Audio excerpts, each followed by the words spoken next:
And then lastly, regarding the offensive play, it seemed like there was a little bit of a bounce back after the Ohio game where you guys really struggled. I mean, I know you put 9 points on the board, but there were certainly points that were left off the board as well. It seemed like Tony, found a little bit of a rhythm more so than Ohio. What did you think about his play and just the offensive, the offense in general up there in San Jose? Well, I mean, I think that early in the game we had some field position opportunities we wish we took advantage of, but we did stick to the game plan. We said that if we got the ball in certain situations, we were going to try to make some plays in the pass game, and we did early. They weren't high percentage throws that Tony missed early. They were difficult throws. One was going to his left, one was a timing route going out down the field, and two things. It got him off to an 0 for 3 or 0 for 4 start. And we passed up some field position opportunities where maybe if we attacked things differently, things might have been different. Who knows? But I really think that offensively for the first half, we controlled the tempo of the game.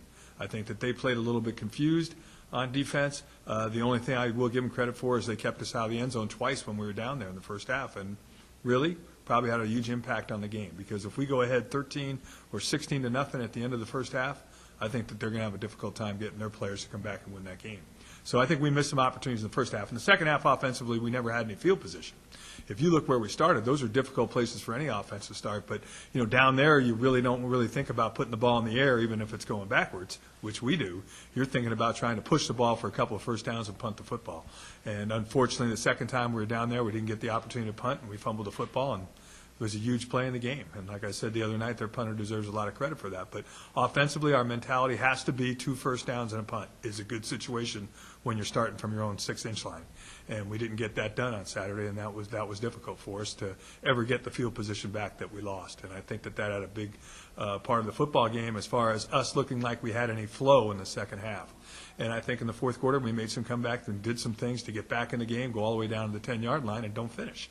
So I think our motto this week is going to be when we get in that score zone, the red zone, we have to find ways to score touchdowns. And as coaches, players have to execute probably better than they do. The field squishes down. The option's not as effective when the field squishes down because everybody's closer to the pitch. Everybody's closer to one portion of the game or the other out of the triple option. And you have to find ways to still get the ball in the end zone. So that's going to be a huge part of our practices this week. Is finishing and scoring touchdowns. I think that's the next step. I think we moved the ball fairly well against a pretty good defense, but we didn't finish drives in 3 of the 4 quarters, and it probably cost us the football game. Coach, if you can assess Tony through the first 3 games, what you like about him, what you hope to improve on, just your overall thoughts on Tony and where he's come through the first few weeks here.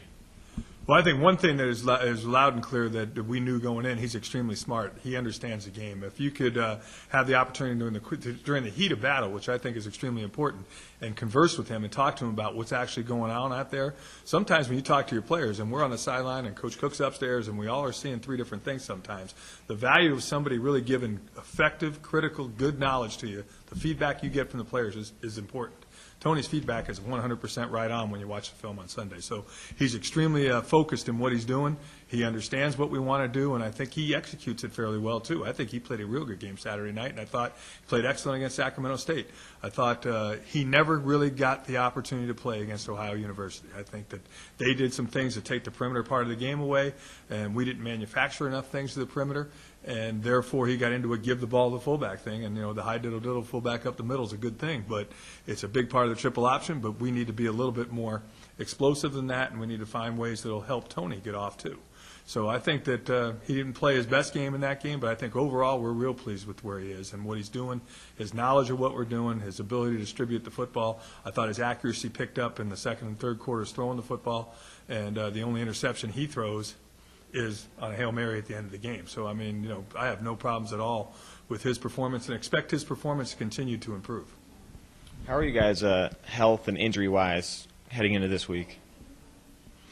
Well, if you take the United States of America right now with the flu going on, it's not good probably anywhere. We're probably a byproduct of that as a football team. We have some guys that aren't feeling too hot, but I'm sure as the next 3 or 4 days go by and we get closer to game day, their adrenaline will get them excited enough to play. Other physical injuries, I mean, you can't cure those things. And we probably came out of it a little bit more banged up than I thought on Saturday night. After the game, guys wake up Sunday and things are a little bit different, but that's part of the game of football and that's the nature of the game, and they got to get up and we got to have the 54 healthy bodies that we have to play that game this Saturday night. I know we'll play as hard as they possibly can, but Art Munoz, there's nobody going to come down out of the skies and bless him, and all of a sudden he's going to be ready to play again. And same with John Hall and Matt Bertol. I mean, we have some guys that are down, and they're not going to play the rest of the year probably.